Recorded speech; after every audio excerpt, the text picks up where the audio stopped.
Hello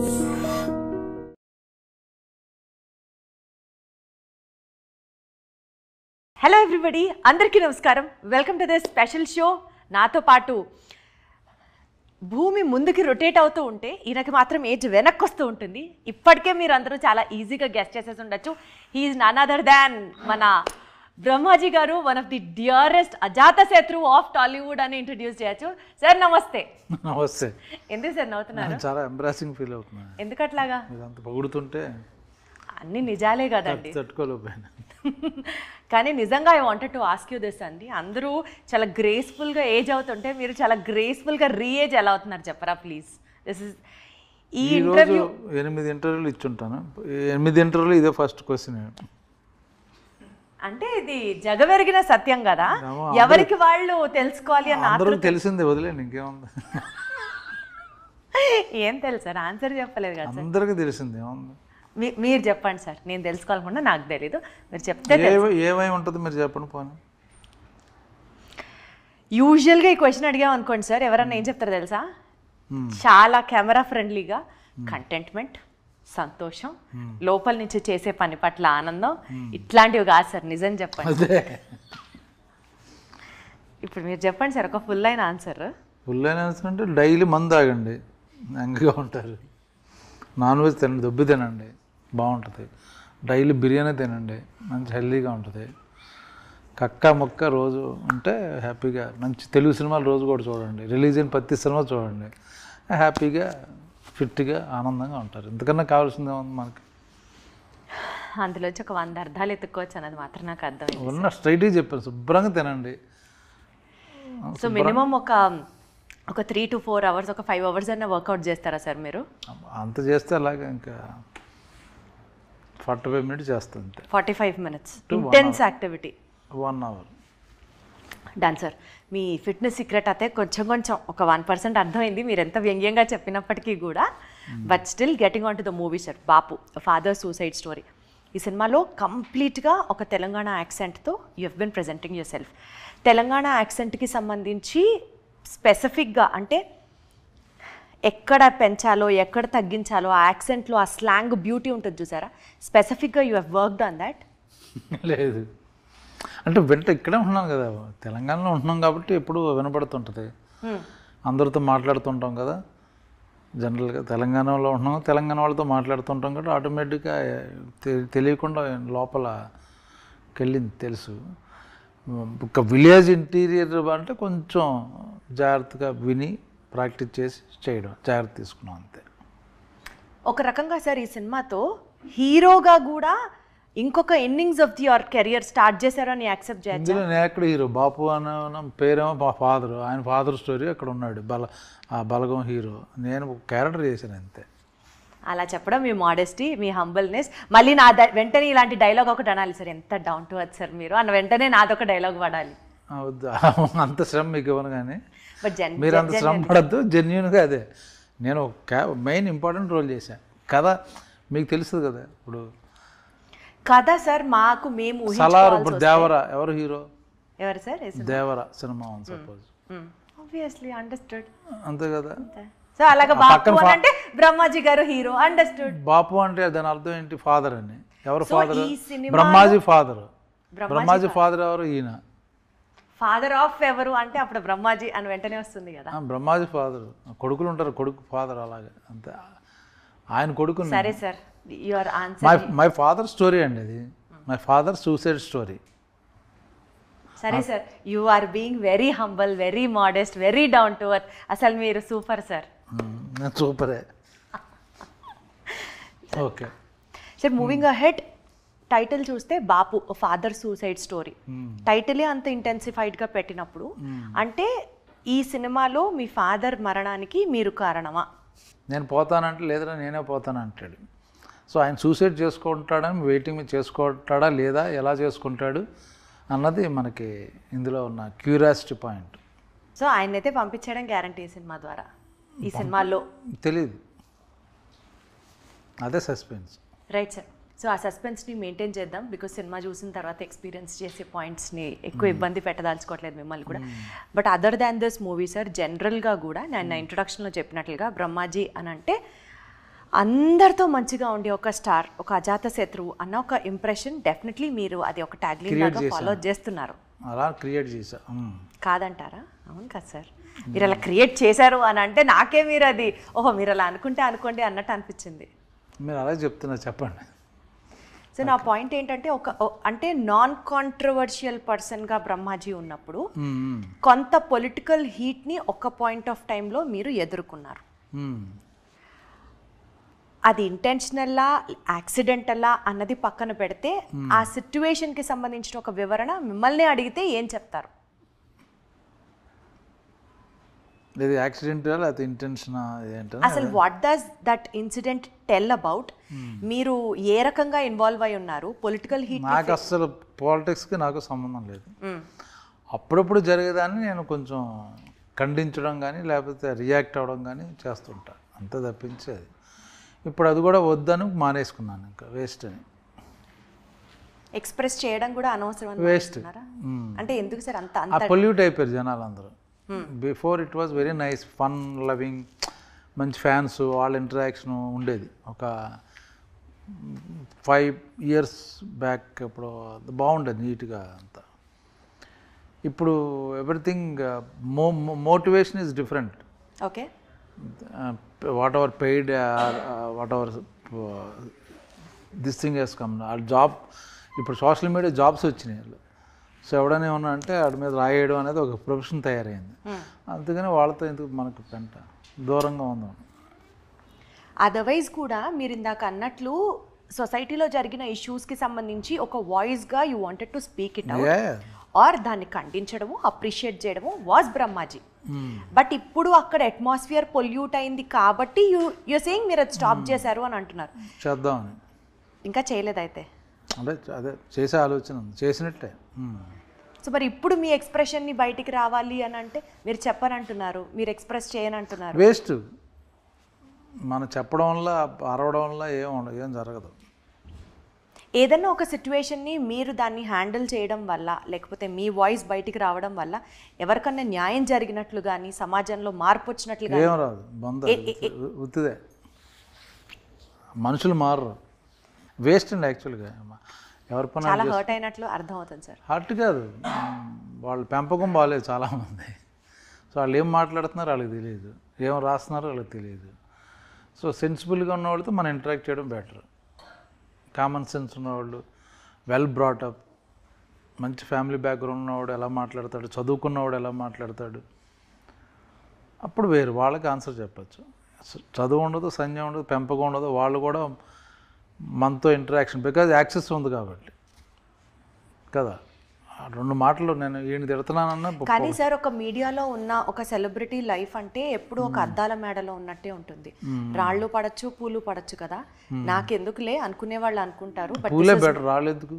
but this is my duty అని feel అయినప్పుడు వి usually express out. అవునవును, వాళ్ళు అనుకునే వాళ్ళకి భయపడి భయపడడం కాదులేండి. అది ఏమంటే కొందరు చూస్తే అసహ్యం ఉంది తప్పించి భయపడడం కాదు. మేబీ ఫైట్ నేను పలానా దానికి ఇష్యూ మీద రియాక్ట్ అయితే చాలామంది హెల్ప్ అవుద్దంటే ఐఎమ్ రెడీ ఎనీ టైం. ఎవరికో భయపడి కాదు. బట్ అదర్వైజ్ ఆల్సో మీరు అన్నట్లు ఆ సెన్సిబుల్గా మీరు మాట్లాడే మాటలు కానీ మీరు రియాక్ట్ అయ్యే అంశాలు కానీ ఓవరాల్గా జనరల్గా మాట్లాడితే కూడా you have that tinge of social responsibility అనిపిస్తుంది. So you have to vent it out కదా, you have to stand for people కదా అన్నది ఉంది ఒక పాయింట్. అవును, యాక్చువల్గా నిజమే మీరు చెప్పింది.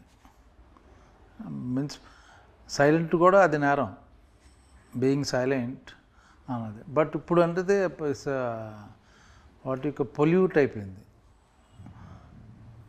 మనం నిజంగా హెల్ప్ చేసినా మళ్ళీ నెగిటివ్ వస్తుంది. నేను కాదు, ఎవరికైనా హెల్ప్ చేస్తే అరే నాకెందుకు చేయలేదురా, మాకెందుకు చేయరా, ఇలాగా రకరకాల ఎందుకు, అదేదో మనం చేసేది కామ్గా చేసుకుంటూ పోతే బెటర్ అని ఫీలింగ్ ఉంది అంతే. బట్ అదర్వైజ్ ఆల్సో సార్ మీరు చాలా మీ పని మీరు చేసుకుంటూ వెళ్ళడం కాకుండా ఎవరికైనా హెల్ప్ చేస్తూ అలాంటి సోషల్ యాక్టివిటీస్ చేస్తూ ఉంటారా? ఏం చేస్తారు తెలుసుకోవచ్చా? అంటే కుడి చేతికి చేసేది ఎడం చేతికి కూడా తెలియకూడదు అంటారు, బట్ స్టిల్ మిమ్మల్ని చూసి ఇన్స్పైర్ అయ్యే వాళ్ళకి ఇది చాలా హెల్ప్ అవుతుంది అంటే. అలా కాదు, ఇప్పుడు నాకు డాగ్ లవర్ని, సో డాగ్స్ నేను చాలా ఫుడ్ పెడుతుంటాను బయట. అక్కడ పలానా ఏరియాలో మేము అంతకుముందు పాతింట్లో ఉండేవాళ్ళు, అక్కడ డాగ్స్ మేము భోజనం పెట్టేవాడిని. అక్కడి నుంచి వచ్చేసరికి వాళ్ళకి ఆ డాగ్స్ ఎవరు పట్టించుకోరు కాబట్టి నేను వేరే మనిషిని పెట్టి వాళ్ళకి డబ్బులు ఇచ్చి ఆ ఫుడ్ పెట్టేస్తుంటాను అలాగా. So I take care of animals and all that. So you have a very caring heart and you are definitely a sensible person whom which many people fail to realize at times. That doesn't bother. Doesn't matter to me. Got it, sir. ఇండస్ట్రీలో మహేష్ బాబు గారు కానీ, junior NTR గారు కానీ, ప్రభాస్ గారు కానీ బ్రహ్మాజీ అన్న వెంటనే మా మనిషి అన్నట్లుగా they keep complimenting you and చాలా ఎఫెక్షనేట్గా మాట్లాడుతూ ఉంటారు at times during interviews press notes or it situations. అందరినీ అలాగ మంచి నోట్తో ఎలా నడిపిస్తారు? అంటే ఒక్కసారి స్వీట్గా ఉండొచ్చు, 2 సార్లు స్వీట్గా ఉండొచ్చు, basically you are such a sweet soul అన్నట్లుగా ఎలా how do you take care of yourself అని నాకు ఎప్పుడూ అనిపిస్తూ ఉంటుంది. ఏమండి వాళ్ళు మంచోళ్ళు కాబట్టి బేసిక్గా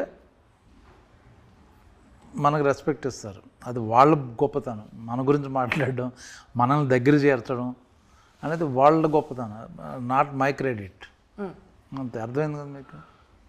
అదేలేండి సార్, మోడెస్టీకి డిగ్నిటీకి ఒక బ్రాండ్ అంబాసిడర్ లాగా very answer is so diplomatic and yet మళ్ళీ ఇట్ ఈస్ వెరీ సెన్సిబుల్. అంతే సార్. పాన్ ఇండియా సినిమాలు ఇంతలాగా జరుగుతున్న నేపథ్యంలో మీరు పాన్ ఇండియా సినిమాలు ఎందుకు ఎక్కువ చేయట్లేదు సార్ అని అంటే ఒప్పుకుంటారా? నేను చేయట్లే, అన్ని నీ చేశాను. నంబర్ ఆఫ్ సినిమాస్ చేస్తున్నారు మీరు, పాన్ ఇండియా మార్కెట్ అంత విస్తారంగా మీరు కూడా చేస్తున్నారా సార్? పాన్ ఇండియా పుష్ప 2 ఏంటి, పుష్ప 1 ఏంటి, సలార్ ఏంటి, పాన్ ఇండియా కదా. అంటే ఈక్వల్ గా మీరు మహేష్ బాబు సినిమాలు పాన్ ఇండియా కదా, సపరేట్ చేయక్కర్లా. ఆయన చేస్తే పాన్ ఇండియా 10 చోట్ల చూస్తారు. So that's how you say. Tarak సినిమాలు చేస్తున్నారు, సెపరేట్ పాన్ ఇండియా బ్రాండ్ రాయాలేంటి? కానీ సార్ ఈ క్వశ్చన్ నేను ఎందుకు అడిగానంటే, ఒకప్పుడు బ్రహ్మాజీ గారు అంటే చాలా బడ్జెట్ ఫ్రెండ్లీలో అందరికీ అందుబాటులో ఉన్నారు, ఇప్పుడు అసలు ఆయన ఓ రేంజ్లో మార్కెట్ పెంచేశారు అని ఒక టాక్. దానికి ఏం చెప్తారు? నిజమా? నాకు చాలా హ్యాపీ ఫీల్ అవుతుంది. సంయుక్త మీనన్ గారు ఒక ట్వీట్ చేశారు విరూపాక్ష సినిమా టైంలో, ఒక పోస్ట్ చేశారు, ask me a question I will answer అని. అంటే మీరు reverse golden leg, platinum leg of the industry, అసలు ఏం చేసినా సూపర్ సక్సెస్ అది ఇది అని. ఆ టైంలో ఫ్యాన్స్ మిమ్మల్ని కొంచెం ర్యాక్ చేశారు, అంటే అన్న మీరు కూడా సోపేస్తున్నారా హీరోయిన్కి అని. ఆ కాన్వర్సేషన్ గుర్తుందా మీకు? ఏదో గుర్తులేదు, బట్ ఏదో అన్నాను, అదే కరెక్ట్గా గుర్తులేదు. అంటే అదే చెప్తున్నాను చూడండి సార్, మీరు జెన్యున్గా ఫ్రెండ్లీగా ఒక కాన్వర్సేషన్ స్టార్ట్ చేస్తారు, దాన్ని మళ్ళీ అమ్మాయికి కూడా తెలుసు. అలా అనిపించినప్పుడు ఎలా రియాక్ట్ అవుతారు మీరు? పట్టించుకోండి, సరదాగా వాళ్ళు కూడా సరదాగా 100% సరదాగే. అందుకనే నేను ర్యాక్ చేస్తున్నాను. అవన్నీ rag always I appreciate. You enjoy that. అలా సరదాగా ఉండాలి అంతేగాని ఇప్పుడు ట్విట్టర్లో కానీ సోషల్ మీడియాలో అలా సరదాగా అది ఓకే, ఫైన్. బాపు ఈ సినిమాలో సార్ స్పెసిఫిక్గా ఒక విలేజ్ బ్యాక్డ్రాప్తో, అంటే ఒక రైతు స్టోరీ, ఒక రైతుకి కష్టం వచ్చినప్పుడు, ఫినాన్షియల్ బర్డన్స్ ఉన్నప్పుడు సూసైడ్ చేసుకుంటారా, ఈ ఓవరాల్ స్ట్రెచ్లో కనుక మూవీ వెళ్తే మీకు పర్సనల్గా వ్యవసాయంకి సంబంధించి కానీ రైతుకి సంబంధించి కానీ మీకున్న ఒక డెఫినెట్లీ ఎవరికైనా సరే ఒక పాజిటివ్ ఒపీనియన్ ఉంటుంది. సో మీరు మీ ఎక్స్ప్రెషన్ని, ఆ థ్యాంక్ఫుల్నెస్ని చెప్పాలి అని అంటే ఏం చెప్తారు? మీరు అసలు ఎప్పుడైనా వ్యవసాయం చేశారా? అంటే మా అమ్మమ్మ గారి ఊర్లో అంతా మా మామయ్యలు అందరూ వ్యవసాయం చేసేవాళ్ళే, మా తాతగారు వాళ్ళందరూ. సో వ్యవసాయం గురించి తెలుసు నాకు. సో వ్యవసాయం చేసి దానికి ఇన్కమ్ సరిగ్గా రాకపోతే చాలా గుండె తరిగిపోతుంటుంది అన్నమాట. ఎందుకంటే ఇప్పుడు చాలామంది హైదరాబాద్లో వాచ్మెన్ ఫ్యామిలీస్ అందరూ వ్యవసాయం దెబ్బతిని ఇక్కడ మనం వాచ్మెన్లుగా వస్తున్నారు హైదరాబాద్కి. ఆంధ్రాలో 1 ఎకరం కానీ 2 ఎకరాలు ఉండి వాళ్ళు అది సరిగ్గా పండించుకోలేక, like whatever problems I don't know, వదిలేసి పాపం పిల్లలతో, చిన్నపిల్లలతో మనం కరెక్ట్గా వాచ్మెన్ రూముల్లో ఉంటున్నారు వాళ్ళందరూ. 90% వాళ్ళే రైతులే. అది చూస్తే నాకు గుండె తరిగిపోతాం. అక్కడ ఒక respectable 2 acres or 1 acre owner ఇక్కడికి వచ్చి పని చేసుకోవడం, పిల్లలు చదివించడం, అది చాలా బాధగా ఉంటుంది అన్నమాట. అది ఇన్ఫ్యాక్ట్ సార్ ఇంత సెన్సిబుల్గా మీరు ఫీల్ అయినప్పుడు వ్యవసాయానికి సంబంధించి ప్రభుత్వం ఈ మార్పులు అందిస్తే బాగుంటుంది. చేస్తున్నారు చాలా చోట్ల అన్ని గవర్నమెంట్లు దే గివింగ్ లోన్స్ కానీ లేకపోతే పవర్ వాటర్ కానీ చాలా బెటర్ ఇప్పుడు. బట్ సమ్టైమ్స్ కొన్ని తప్పదు. ఇప్పుడు వరదలు వచ్చి వర్షాలు వచ్చి అన్నీ పోతాయి. అప్పుడు ఎవరు ఏం చేయలేరు కదా. ఈ స్టోరీ ఖచ్చితంగా టైటిల్ని చూస్తే బాపు ఫాదర్ సూసైడ్ స్టోరీ అన్న వెంటనే ఇది ఒక ఎమోషనల్ బ్యాక్డ్రాప్తో నడుస్తున్న సినిమా అని అయితే అనిపిస్తుంది. కాదు, ప్రాబ్లం రియల్గా ఉంటుంది. అక్కడి నుంచి ఏంటన్నది ఇంకా ఫన్ మోడ్లో వెళ్తుంటుంది. అంటే ఒక little dark comedy. It's not a comedy movie. There is a suspense, there is emotion, there is a fun, అలాగ ఉంటుంది. అంటే ఆడియన్స్ పాయింట్ ఆఫ్ వ్యూలో ఈ సినిమా చూసిన తర్వాత ఒక టేక్అవే పాయింట్ ఏముంటుంది సార్ ఈ సినిమాలో అంటే ఏం చెప్తారు? బ్రహ్మాజీ కొత్త గెటప్. ఈ సినిమాలో మీది కొత్త గెటప్ ఇన్ ద సెన్స్ ఎలా? ఫాదర్ క్యారెక్టర్ ఇప్పుడు చేయలేదు, నేను చేశాను. ఇప్పుడు విలేజ్ మంచి పాటలు బాగున్నాయి, డైలాగ్స్ బాగున్నాయి, ఫన్ బాగుంటుంది. మీరు మంచి సినిమా చూసాను ఫీలింగ్ వస్తుంది బయటకు వచ్చేసరికి. ఒక ఫీల్ గుడ్ మూవీ అన్నది ఆడియన్స్ ఫీల్ అవుతారు అని అంటున్నారు. సార్ ఇప్పుడు ఇండస్ట్రీలో యాక్టర్స్ వేరే ఫీల్డ్స్ నుంచి వేరే లాంగ్వేజెస్ నుంచి ఇంపోర్ట్ చేసుకొని ఇక్కడికి తీసుకురావడం, ఇక్కడ వాళ్ళకి ఆపర్చునిటీ చాలా తగ్గుతుంది అంటూ కొంతమంది మాట్లాడడం, దీన్ని ఒక ప్రాబ్లంగా చూస్తే మీరు ఎలా ఫీల్ అవుతారు? ఒక రకంగా చూస్తే టాలెంట్కి there is no language difference, ఎక్కడి నుంచైనా ఎవరైనా సరే వాళ్ళు చేస్తారు. బట్ ఇంకొక సైడ్ ఆఫ్ ద స్టోరీ చూస్తే ఇక్కడ లేదా టాలెంట్, మన వాళ్ళని మనం కదా ఎంకరేజ్ చేయాలి అన్న ఒక పాయింట్ ఉంటుంది. అది directors producer point of view అండి. దానికి ఎవరు ఇది క్రియేటివ్ ఫీల్డ్ కాబట్టి దర్ నో రిస్ట్రిక్షన్ ఉండకూడదు. కాకపోతే ఏంటంటే ఇప్పుడు సుకుమార్ గారు కొందరు ఉన్నారు డైరెక్టర్లు. సుకుమార్ గారు లేకపోతే ఆయన సినిమాల్లో 90% తెలుగు వాళ్ళు ఉంటారు, లోకల్ ఆర్టిస్ట్, టాలెంటెడ్ యాక్టర్స్. అలాగే కొందరు డైరెక్టర్లు ఉన్నారు. ఈవెన్ రాజమౌళి గారు కూడా ఇప్పుడు మర్యాద రామన్ సినిమా చేశారు, అందులో వేరే వాళ్ళు ఎవరు లేదు, అంతా లోకల్లో వాళ్ళు ఉన్నారు ఆయన చేసిన సినిమాలో కూడా. ఇంకా బిగ్ మూవీస్ తప్పదు. ఇప్పుడు బిగ్ మూవీస్లో కూడా ఈవెన్ చూస్తే ఇప్పుడు బాహుబలిలో ఓన్లీ సత్యరాజ్ గారు తప్పించి నాజర్ 2 క్యారెక్టర్లు మిగతా అంతా మనవాళ్ళే, పక్కన ఇంపార్టెంట్ తెలుగు వాళ్ళే. సో వాళ్ళు పర్టికులర్గా మనవాళ్ళే ఉండాలి, భాష రావాలని పెట్టుకుంటుంటారు. కొందరు ఏం చేస్తారంటే ఊరినే ఒక క్యారెక్టర్కి తమిళ వాడిని, ఒక క్యారెక్టర్ హిందీ వాడిని, ఇంకొక వాడిని తీసుకొస్తారు. కరెక్ట్ కాదు. నిజంగా అవసరం. ఇప్పుడు పుష్పలో ఫహద్ ఫాజిల్ అంటాడు ఒక అవసరం కాబట్టి తీసుకొచ్చారు. ఇప్పుడు ఫహద్ ఫాజిల్ అంటాడు తెలుగు లేరు అంటే దెర్ ఇస్ నో, అది వేరే విషయం, అలా మాట్లాడకూడదు. బట్ 90% తెలుగు వాళ్ళు ఉన్నారు. సో నేను ఎప్పుడు లోకల్ ఆర్టిస్ట్కి ఇవ్వడం అనేది ఇప్పుడు కరెక్ట్. ఈవెన్ ప్రశాంత్ నీల్ గారు కేజీఎఫ్ చేస్తే అంతా కన్నడ వాళ్ళు ఉన్నారు, బయట వాళ్ళు ఎవరు లేరు. So local audience, I mean లోకల్గా స్టార్స్కి మీరు సపోర్ట్ చేయాలి అన్నదే ఈవెన్ మీ వాయిస్. No doubt. అది అన్లెస్ చాలా పెక్యులర్గా ఇలాంటి బాడీ, ఇలాంటి వాయిస్, ఇలాంటి యాక్టర్ ఇక్కడ దొరకడం అక్కడ ఉన్నాడంటే తెచ్చుకోవడం తప్పలేదు, అది నథింగ్ రాంగ్. అలా అని చెప్పి అన్ని క్యారెక్టర్లు రీప్లేస్ చేయడం అనేది అది డైరెక్టర్ నమ్మకం లేదు అతని మీద, అంతే. ప్రతిదాని ఒక స్పెషల్ క్యారెక్టర్కి ఒక్కొక్క చోట నుంచి తెచ్చుకోవచ్చు. ఇప్పుడు మన దగ్గర నుంచి కూడా తీసుకెళ్తారు వాళ్ళు. ఇప్పుడు అందులో ఏం ఫీల్ లేదు. బట్ చిన్న క్యారెక్టర్లు కూడా ఒక మలయాళం, ఒక కన్నడ, ఒక తమిళ్, హిందీ పెట్టేస్తే అది మీనింగ్లెస్. అప్పుడు మనకు తెలుగులో డబ్డ్ సినిమా చూసిన ఫీలింగ్ వస్తుంది, మన సినిమాలో ఉండదు. అది ఎక్కువ శాతం సార్ ఈ విలేజ్ అట్మాస్ఫియర్, నేటివిటీకి దగ్గరగా ఇలాంటి సినిమాలు ఎక్కువ క్లిక్ అవుతున్నాయి అన్నది ఒక ట్రెండ్ నడుస్తుంది. ఇప్పుడు ఓటీటీలో కూడా ఇలాంటి సిరీసే చాలా జనాలు కనెక్ట్ అవుతున్నారు.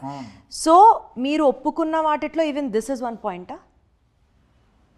అలా చూడండి, ఇది ఆడుతుంది లేకపోతే అది కదా, ఆ టైంకి మనకు ఇది బాగుంది, స్క్రిప్ట్ కొత్తగా ఉంది కదా అని చూస్తాం అంతే. దాని తర్వాత రిజల్ట్ ఏంటని మనకు తెలియదు కదా. అసలు మీరు ఎప్పుడు రిజల్ట్ గురించి ఆలోచించారు? అది ఎప్పుడో 1 year తర్వాత రిజల్ట్. అది మనకి ఇప్పుడు ఎందుకు? ఇప్పుడు ఒక మంచి ప్రయత్నం చేద్దాం, నచ్చితే చూస్తారు, నచ్చపోయినా మన వర్క్ ఫెయిల్ అవుతుంది ఎప్పుడు. Good work never, good movie, good work never fails. అది కమర్షియల్గా హిట్ అవ్వలేదు అనుకోండి, ఓటీటీలో చూస్తారు చాలామంది. ఓటీటీలు చూసారే ఇంకో డైరెక్టర్ బిలో ఉన్నాడు బ్రహ్మాజీ, లేకపోతే పలానాడు అబ్బాయి కొత్త కుర్రాడు బాగున్నాడు, కొత్త అమ్మాయి బాగుంది, they get work again. So good work ఎప్పుడు ఫెయిల్ అవ్వదు. మీ అప్కమింగ్ మూవీస్కి సంబంధించి, మీ ఫ్యూచర్ ప్లాన్స్కి సంబంధించి విల్ వైండ్ ఇట్ అవుట్. నా ఫ్యూచర్ అంటే నాకు తెలియదు, బట్ ఇప్పుడు షూటింగ్లు జరుగుతున్నాయండి అన్ని సినిమాలు. అదే సార్ ఏం జరుగుతుంది? చిరంజీవి గారి సినిమా అయిపోయింది విశ్వంబర, మళ్ళీ యూవి క్రియేషన్ సర్వానంద్ షూటింగ్ జరుగుతుంది.